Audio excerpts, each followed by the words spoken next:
Malapit na nga po ang Holy Week. Mga kapatid, kung kayo ay iwas meat muna, abay sagot kayo ng always on the go na si Maui. Mau, good morning kapatid. Special daw ang sauce dyan sa The Harbor Seafood.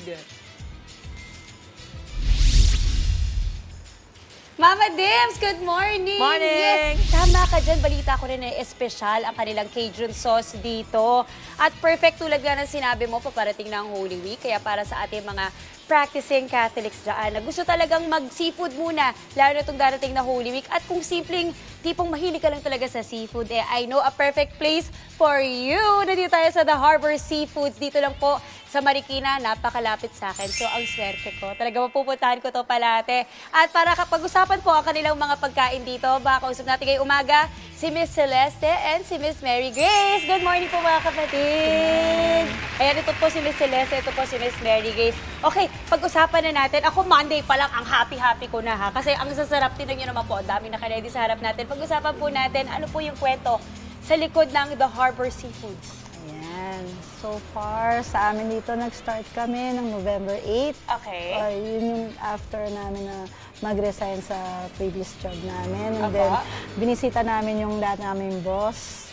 So yun, nag-offer siya sa amin na kung gusto namin maging co-owner niya ng branch niya. Sabi niya, walang pag-atubili. Then, ginrab namin. Yes, kasi matagal na namin, matagal na namin plano. Okay. Kaso nagkahiwa-hiwalay lang kami. Dahil nga, si Sir, nag-solo rin ng nag-put up siya ng sarili niyang business. Pero eventually, everything came together. Tapos ito na, Yes. The Harbor Seafoods dito po sa Marikina.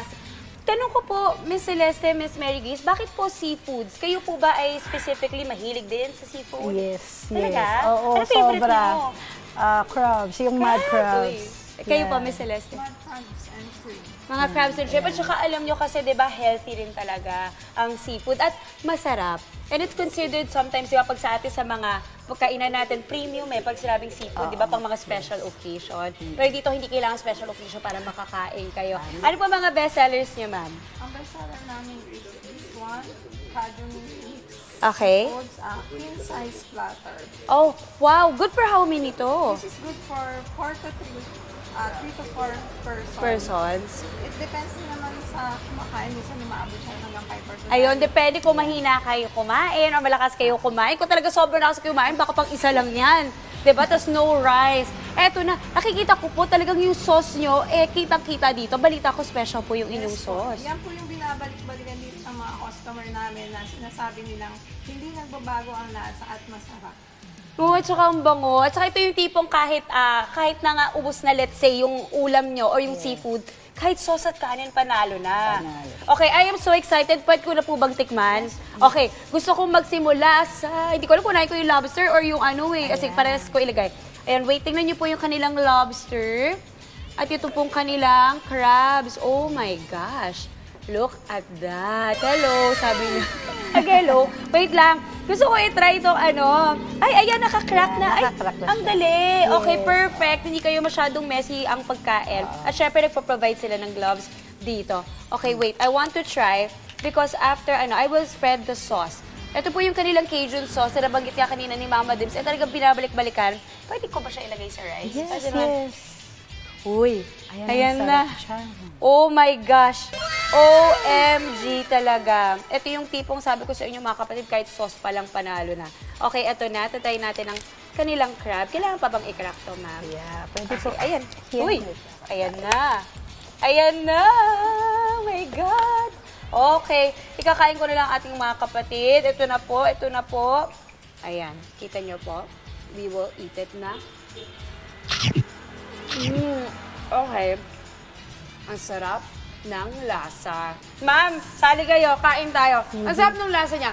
Manamis-namis, na maalat, na may saktong-saktong sipa ng anghang. Tama po ba ang aking description? Yes. Okay, sabayan niyo naman ako, ma'am. Okay, ito naman po, ay ang tinatawag nating Garlic shrimp. garlic butter shrimp. At in fairness, ma'am, ang lalaki ng shrimp nyo, ha? Yes. Hindi siya yung tinipid.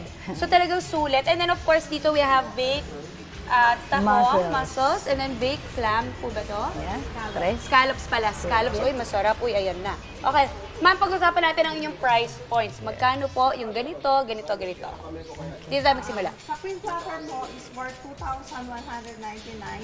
Okay. With inclusion of unlimited rice and Uy, only rice! yes, and 2 serves of red iced tea. Wow, okay. Perfect. Ito po, magkano? This butter garlic cream is worth 500 pesos good for 2 person. Uy, 500 lang yan. Yes. Kasi ang dami ha. Parang binila ko, I'm sure nasa 20 halos or more yung shrimp Usually nyo. yung 500 namin, ano siya, mga 16. Okay, ayun, sakto yung Sa ano peanut siya. ko halos. Pero pagka medyo lumit pa ng konti yung shrimp dyan, ginagawa namin 18, 20, depende po sa sizes. Wait, ang sarap ng sauce. Ayan. Totoo nga, ang sarap talaga. Okay, tapos ito po mga bake niya, magkano po? Yung baked scallop po is worth 399 pesos. Mm-mm. And mussel is worth 410 pesos. Good for 2 person. Wow, panalo. Balita ako pa talaga dito. Ito, dinadayo talaga. Yes, Bakit yes. po? Kasi, syempre, sa paggawa namin, lahat naman ng seafoods, para-parehas ng lasa niyan. Yes. Nagkakatalo na talaga sa Sa sauce. timpla. Sa ng timpla, sa sauce, sa pagkakagawa ng yun luto. ang lagi nilang binabalikan. Yes, at saka balita ko, mga customer nyo, tipong from Pasig, talagang pumupunta din dito, ano? Talagang pinupuntahan nila at binabalikan nila itong The Harbor Seafoods. Okay, mga ma'am, I'm sure natatakam na po ating mga kapatid, saan po kayo mahanap at paano? Matatagpuan po kami rito sa number 37, Lavender Street, corner ng Rainbow, Concepcion 2, Marikina City. Ayan. Perfect. Social media pages meron po kayo? Meron din po. Same lang din, The Harbor Seafoods, Marikina at gmail.com. YouTube yon at saka yung TikTok namin, Uy, wow. Instagram.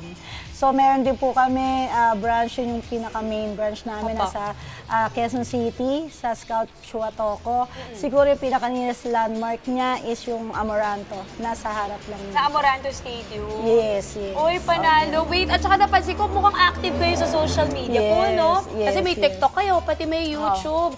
Okay, perfect. Alam niyo na mga kapatid, ako saan kayo bibili at kakainin yung mga seafood, lalo na itong coming Holy Week. Perfect na perfect po ito para sa inyo. And that is it for this morning's On The Go. Ako muna ay titikim dito para sa inyo mga kapatid. Thank you po, Miss Mary Grace. Thank you po, Miss Celeste. Okay, back to the studio muna. Nako, paborito namin yan, Mau! Magpadala ka naman. Maraming salamat sa ating always on the go kapatid na si Maui. Mga kapatid, Maui David po. Simula ng inyong araw na may alam at may pakialam sa mga may init at umaaksyong balita sa bansa. Para maging una sa balitaan, mag-subscribe at mag-follow sa social media pages ng News 5.